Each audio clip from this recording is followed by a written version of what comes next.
People often think of shyness when they hear introverted, but they are two different things. And this quote from Susan Cain's book, Quiet, nailed the difference. As Susan Cain said, shyness is the fear of social disapproval or humiliation, while introversion is a preference for environments that are not overstimulating. A shy person usually doesn't like social interactions, and most likely isn't good at it. On the other hand, many introverts are very confident and charming in social interactions. Lucky for introverts, there are so many things about their personality that make them appear very cool to others.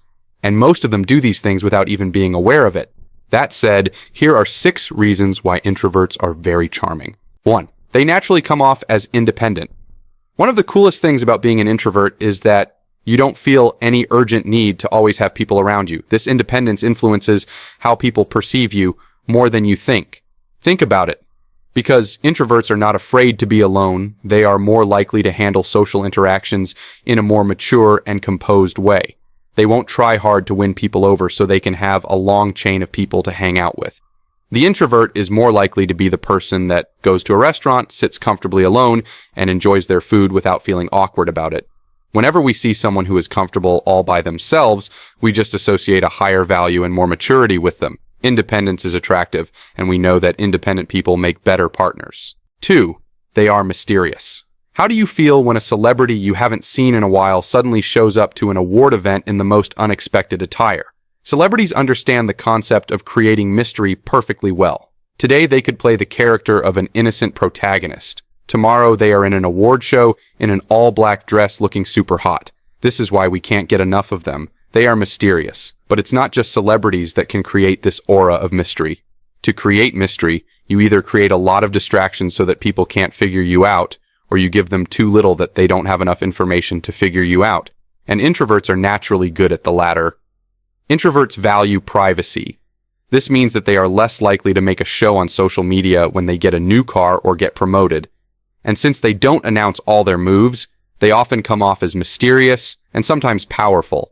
When you are trying to impress people with words, Robert Greene wrote in the 48 Laws of Power, the more you say, the more common you appear, and the less in control.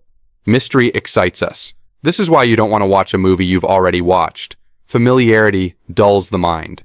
As a relationship therapist, Esther Perel also explained in her TED Talk, The Secret to Long-Term Desire, foregone conclusions do not keep our interest. We want a taste of that tension that comes from not knowing what's on the other side. And introverts are naturally good at creating this experience for people. How many times have you heard women say, "Who's the mysterious guy?" 3. Their composure. According to studies, the brain of an extrovert has more dopamine receptors. Having more dopamine receptors make introverts less sensitive to dopamine, so they'll need a relatively higher stimulation to feel the pleasant effects of dopamine. This means that the more they engage in stimulating activities like talking, walking, or other forms of social engagement, the better they feel. This is one of the major reasons why introverts like to be hyperactive most of the time. They draw strength from it. On the other hand, an introvert is wired differently. They derive more pleasure from calm and mindful activities.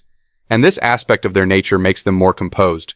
People have often told me several times that they don't understand how I'm able to sit still in one position for a long time. But the truth is, I also don't understand how they can move around almost all day and not break down. 4. They are naturally good listeners. If you're an introvert, you'd rather listen to people than talk. Though this makes some introverts think they are bad at conversations, but they aren't. Think about it. Do you think people would rather be in a conversation where they talked and felt heard, or in one where the other person was always stealing the spotlight? Ask people who have gone on dates with narcissists, they'll tell you how it feels. As far as being charming is concerned, being a good listener is better than being a good talker, especially if you're dealing with an extrovert. According to psychologist Leon Seltzer, introverts are less likely to talk just for the sake of talking, but they speak when they believe they have something significant to say. Most extroverts will have to struggle to hold themselves back from wanting to steal the spotlight from others. Though their verbal dexterity and spontaneity is what makes extroverts charismatic, it can quickly become a disadvantage when they lose control and talk over people. We all want to feel heard in a conversation. 5. They have selective and deeper relationships. Introverts have few friends. But what's charming about this is the intentionality behind how they select their friends. It just makes them look more mature, like they know what they want, unlike those who pick up whoever is around. Furthermore, their selective nature also makes them come off as less needy. They value quality over quantity, and those who come into their inner circle can be sure the introvert saw something in them. It's like a compliment of some sort to be befriended by an introvert. 6. They often have creative minds. As Albert Einstein once said, the monotony and solitude of a quiet life stimulates the creative mind.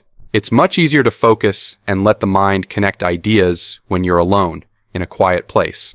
And the private life of an introvert naturally puts them in a position where they can easily get creative ideas. As Robert Greene wrote in his book Mastery, the time that leads to mastery is dependent on the intensity of our focus.